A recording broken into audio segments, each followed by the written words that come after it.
Bonjour et bienvenue à ce cours sur vidéo intitulé « Comment faire les bons choix à l'épicerie ». Je suis Jonathan Fontaine, nutritionniste et gestionnaire principal chez Universidé.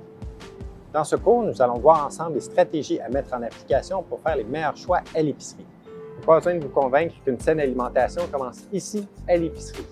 Ce que l'on achète a une influence directe sur ce que l'on mange, d'où l'importance de faire des choix judicieux. Pour y arriver, je vous propose quelques stratégies. Lisez les étiquettes. C'est particulièrement important lorsque vous achetez un nouveau produit ou une nouvelle marque. Pour cette raison, n'oubliez pas vos lunettes de lecture si vous en avez besoin. Passez une majorité de votre temps dans les allées extérieures de l'épicerie. C'est là qu'on retrouve les aliments qui sont à la base d'une saine alimentation. Misez sur une variété de couleurs, de textures et de saveurs. Planifiez votre menu de la semaine. Ces stratégies sont à la base d'une alimentation saine, savoureuse et équilibrée en accord avec votre plan d'alimentation. Voyons comment lire les étiquettes alimentaires. 3 éléments sont à surveiller: les allégations nutritionnelles, le tableau de valeur nutritive et la liste des ingrédients. Savez-vous ce qu'est une allégation nutritionnelle? C'est une affirmation qui est utilisée pour faire ressortir un élément particulier d'un aliment quant à sa valeur nutritive ou son lien sur la santé. Les allégations nutritionnelles sont optionnelles pour les fabricants. 2 types d'allégations peuvent être utilisées: les allégations relatives à la teneur nutritive et les allégations santé. Une allégation relative à la teneur nutritive décrit le contenu en nutriments d'un aliment. Les allégations santé, quant à elles, font un lien entre l'alimentation et la santé. Ça peut être une allégation en lien avec la diminution du risque de développer une maladie ou une allégation montrant un bénéfice pour la santé. Prenons par exemple cette boîte de gruau. Sur cet emballage, on retrouve les 2 types d'allégations. On voit ici une allégation relative à la teneur nutritive, qui dit « teneur élevée en fibres ». Elle signifie en fait que le produit contient au minimum 4 g de fibres par portion. Cette étiquette contient aussi une allégation santé. Ici, on retrouve l'allégation qui dit « les fibres d'avoine contribuent à réduire le cholestérol ». Il existe une multitude d'allégations qui peuvent être utilisées, comme sans sucre, non sucré, sans sucre ajouté, sans gras, sans cholestérol. Est-ce que toutes ces allégations sont vraies?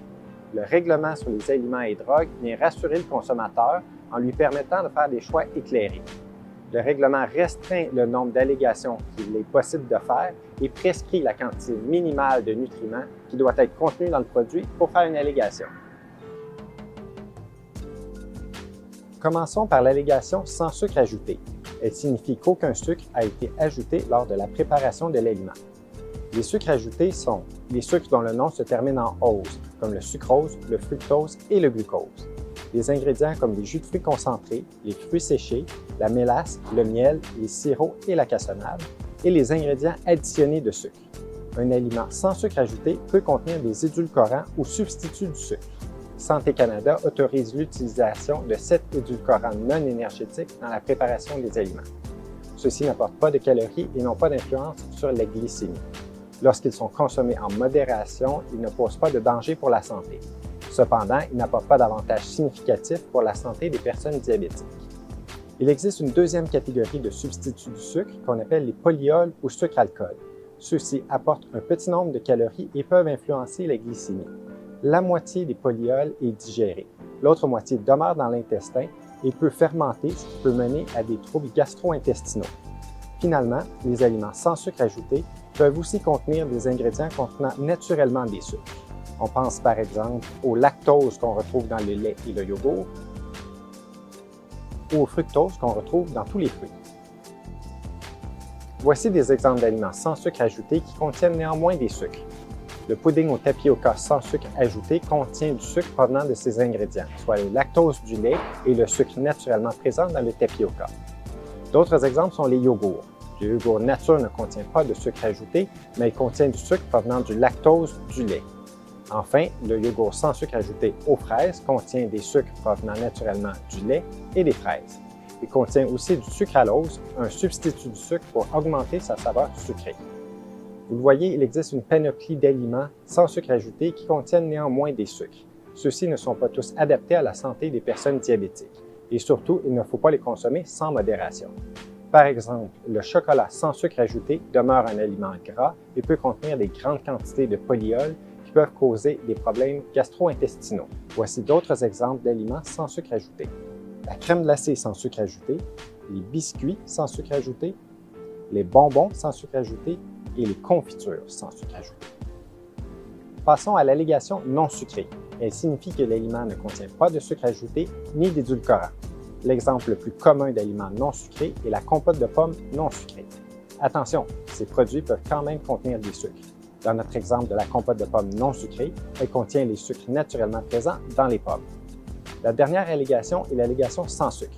Elle signifie que l'aliment contient moins de 0,5 g de sucre par portion et que l'aliment apporte 5 calories ou moins. Les boissons gazeuses diète, la gomme à mâcher et les préparations pour boissons sans sucre sont des exemples de produits sans sucre. Tous ces produits peuvent contenir des édulcorants. Ils n'ont donc aucun impact sur la glycémie ni sur votre poids. Cependant, ces produits n'ont aucune valeur nutritive et comme ils contiennent des édulcorants, il vaut mieux les consommer avec modération. Les allégations nutritionnelles relatives aux lipides sont aussi intéressantes à surveiller lorsqu'on vit avec le diabète. Pourquoi? Parce qu'on sait que les personnes diabétiques ont 2 à 4 fois plus de risques de développer des maladies cardiovasculaires et que plusieurs d'entre elles ont des problèmes de cholestérol. Les allégations nutritionnelles relatives aux lipides que vous pouvez voir sur les aliments sont les suivantes. Faible teneur en lipides. Elle signifie que le produit contient 3 g de gras ou moins par portion déterminée. L'allégation faible teneur en lipides saturés signifie qu'une portion déterminée de l'aliment contient 2 g ou moins d'une combinaison de lipides saturés et trans. Au sujet des gras trans, en principe, depuis septembre 2020, il est interdit d'en ajouter dans la production des aliments. La mention « léger », il faut toujours valider à quoi réfère le caractère léger de l'aliment. Ce peut être un aliment ayant une teneur réduite en calories ou en lipides. Cependant, l'affirmation « léger » peut aussi être associée à une caractéristique organoleptique du produit. Par exemple, un produit au goût léger ou ayant une texture légère. Dans ces deux cas, ça ne signifie pas une teneur réduite en calories ou en lipides. Donc, en résumé, les allégations nutritionnelles donnent une information juste par rapport à la teneur nutritive d'un aliment, mais elles ne disent pas tout. Il faut toujours compléter cette information en lisant la liste des ingrédients et le tableau de valeur nutritive. En effet, les avantages allégués ne sont pas toujours réels par rapport à un produit comparable ou la version originale du produit. Voici certains aliments qui portent des allégations qui peuvent porter à confusion. Par exemple, le beurre d'arachide léger en lipides contient davantage de glucides et de sodium que la version originale. Aussi, plusieurs vinaigrettes faibles en gras contiennent davantage de sodium que la version non allégée.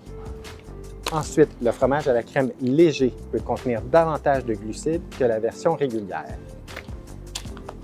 Les bâtonnets de simili-crabes qu'on pourrait apparenter à un poisson, en fait, ils contiennent peu de protéines, ils contiennent des glucides et beaucoup de sodium ajouté.